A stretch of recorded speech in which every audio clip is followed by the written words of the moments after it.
কুণাল বাবু কি বলতে চান? উনি কি বলতে চান যে এই 1000 টাকা লক্ষ্মীর ভাণ্ডার দিয়ে তিনি মায়েদের সম্মান কিনে নিয়েছেন, তাদের বাঁচবার অধিকার কিনে নিয়েছেন, তাদের কণ্ঠ কিনে নিয়েছেন?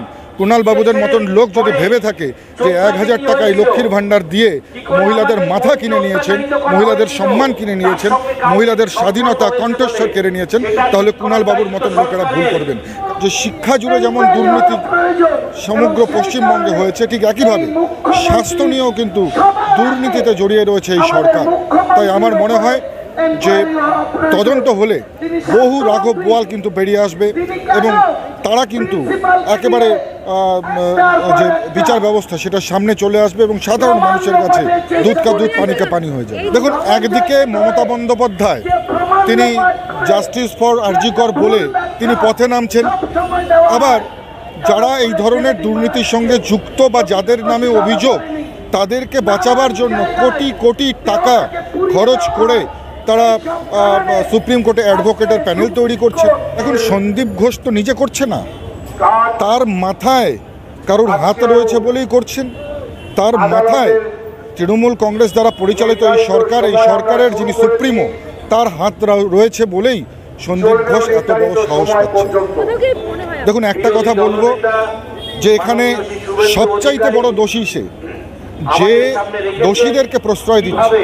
বাংলার মুখ্যমন্ত্রী মমতা বন্দ্যোপাধ্যায় সবচাইতে বড় দোষী, তিনি প্রত্যেককে প্রশ্রয় দিচ্ছেন। একটা অভয়াকাণ্ডের যে দোষী, শুধু তার গ্রেপ্তার নয়, এই ধরনের অভয়াকাণ্ড যেন সারা বাংলায় আর না হয়, বাংলায় আর কোনো মেয়েকে যেন ধর্ষিতা হতে না হয়, বাংলায় কোনো মা দুর্গাকে যাতে আর ভুলুণ্ঠিত হতে না হয়, এই দাবি নিয়েই কিন্তু আমরা বলেছি দফা 1 দাবি 1 মুখ্যমন্ত্রীর পদত্যাগ। দেখুন, পুরো স্বাস্থ্য ব্যবস্থাটা জুড়ে যেভাবে দুর্নীতিতে ভরে উঠেছে এবং একটা কালপিট, এরকম সন্দীপ ঘোষদের মতন আরও বহু কালপিট রয়েছে যারা পুরো স্বাস্থ্য ব্যবস্থা এই সিস্টেমটার সঙ্গে যারা জড়িয়ে রয়েছে। এবং আমরা জানি যে এই রাজ্যের মুখ্যমন্ত্রী যেমন মমতা বন্দ্যোপাধ্যায়, পাশাপাশি স্বাস্থ্যমন্ত্রীর দায়িত্ব কিন্তু তার হাতেই রয়েছে। এবং যেভাবে একটা ইকোসিস্টেম তৈরি হয়েছে, পুরো স্বাস্থ্য ব্যবস্থাটা যেমন এর ভিতরে ঘুম ধরে গেছে, ঠিক পাশাপাশি বহু অবৈধ কাজ আমরা বিভিন্ন যারা পুরনো অধিকর্তা রয়েছে, পুরনো যারা ডাক্তার রয়েছে তাদের কাছ থেকে যেমন বিভিন্ন অভিযোগ পাচ্ছি, যেমন আরজি কর থেকে বিভিন্ন অভিযোগ উঠে এসেছে, অঙ্গ পাচার থেকে শুরু করে সেখানে একটা আমরা ড্রাগ যে পাচার সেটা আমরা শুনেছি, একটা র্যাকেট চলে সেখানে, সেটা আমরা জানতে পেরেছি। সেটা খুব ভালো করতে পারে, সেটা হচ্ছে যে এভিডেন্স লোপাট, যে সমস্ত প্রমাণগুলো থাকে সেই প্রমাণগুলোকে সরিয়ে দিয়ে নষ্ট করে দিয়ে বিচার ব্যবস্থাকে একটা চকমা দেওয়ার যে চেষ্টা, সেটা কিন্তু রাজ্য সরকার এবং রাজ্য সরকারের পুলিশ বরাবরই করে এসছে। আমরা এবারে নিশ্চিতভাবে সিবিআইয়ের উপর আস্থা রাখবো যে তারা খুব দ্রুত যাতে সত্যের উদ্ঘাটন, সত্যের উন্মোচন করে, কারণ বাংলার মানুষ অতিষ্ঠ হয়ে গেছে এই সরকারের উপর, এই রাজ্যের প্রশাসনের উপর। দেখুন, একদিকে মমতা বন্দ্যোপাধ্যায় তিনি জাস্টিস ফর আরজি কর বলে তিনি পথে নামছেন, আবার যারা এই ধরনের দুর্নীতির সঙ্গে যুক্ত বা যাদের নামে অভিযোগ তাদেরকে বাঁচাবার জন্য কোটি কোটি টাকা খরচ করে তারা সুপ্রিম কোর্টে অ্যাডভোকেটের প্যানেল তৈরি করছে। এই অর্থ আসছে কোথা থেকে? এই অর্থ আপনার অর্থ, এই অর্থ আমার অর্থ, এই অর্থ সারা পশ্চিমবাংলার মানুষের ট্যাক্সের অর্থ।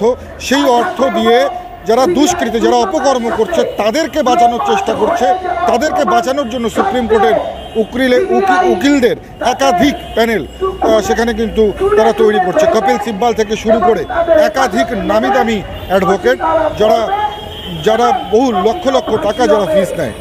আমার প্রশ্ন একটাই, একদিকে যেমন মুখ্যমন্ত্রী বলছেন যে অপরাধীদের শাস্তি চাই, আবার তিনি অপরাধীদের লুকানোর জন্য এই যে উকিলদেরকে ঠিক করছেন, এটা দ্বিচারিতার একটা রূপ বলে আমরা মনে করছি।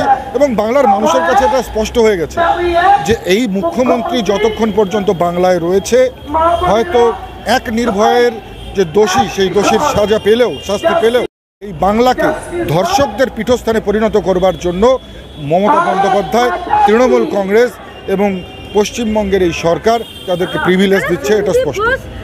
দেখুন, পশ্চিমবঙ্গের বেকার যুবকরা একটা চাকরি পেতে হিমশিম খেয়ে যাচ্ছে, আর সেখানে আজকে সন্দীপ ঘোষের মতন লোক যারা এই ধরনের জঘন্য কাজের সঙ্গে যুক্ত, এই জঘন্য কাজকে যারা প্রশ্রয় দেয়, এই ধরনের লোকেরা তিনটে তারা এত বরিষ্ঠ পদ পায়, সরকারি পদমর্যাদা পায়, এত উচ্চ পদে আসীন হয়, কার এক কথায় কার সাপোর্টে?